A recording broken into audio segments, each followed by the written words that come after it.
since you write music as well as on the last album, chose some new material, what makes a great song for you?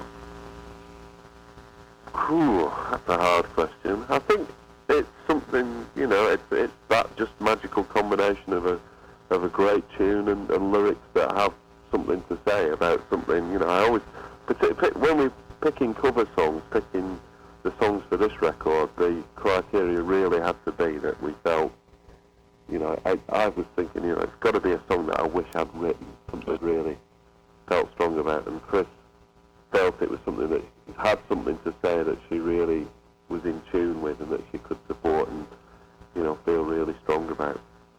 But, it's hard. We started out with about 60 or 70 different songs on our shortlist and just worked it down. We finished up recording 16 and then we picked the 12 that finished up on the record as the best 12, really. What's it like for you to sing in harmony with another person? You and Christine have such beautiful harmonies. Does a special feeling come over you when you guys hit the mark? Yes, it's relief that we've managed to get it right.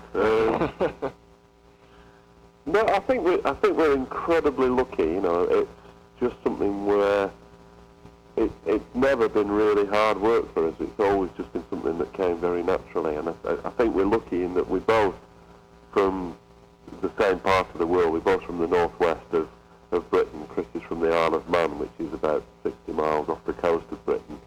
So our accents are quite similar, and our ranges cross over at just about the right point. We have quite a good range between us, so it tends to work out okay.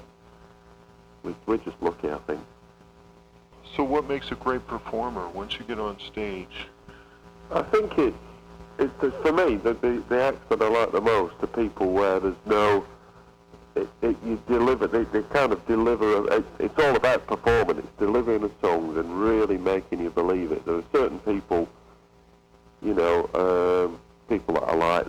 I like Randy Newman, for example. But Randy Newman, I would never think I could sit and watch a guy sit and play the piano and croak away with that terrible voice for 2 hours and be absolutely riveting. But he's just a great performer. Or Ry Cooder, or Richard Thompson, or Lyle Lovett, or there's lots of great performers, and it's to do with communication. It's to do with standing on a stage, and you really believe, they get the audience involved, and you really believe that you're hearing something unique and special, and that's what does it for me. And I suppose that's what we try to do. It's very live, it's very simple. We present things in a very simple way, and try and get people involved in it, and try and get an emotional response from the audience.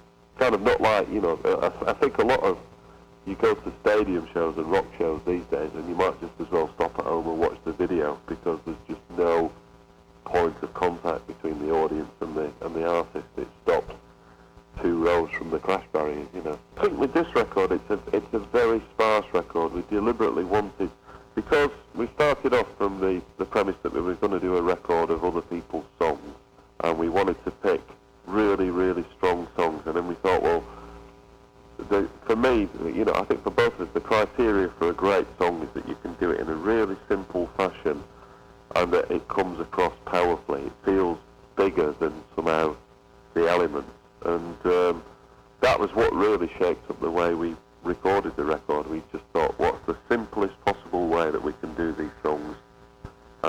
We can do them live. They're all pretty much live in the studio as we would do them on stage. And I think it's just very direct and very powerful that way. It seems to work much simpler that way for us. And America's warming up to it, do you think? We hope so.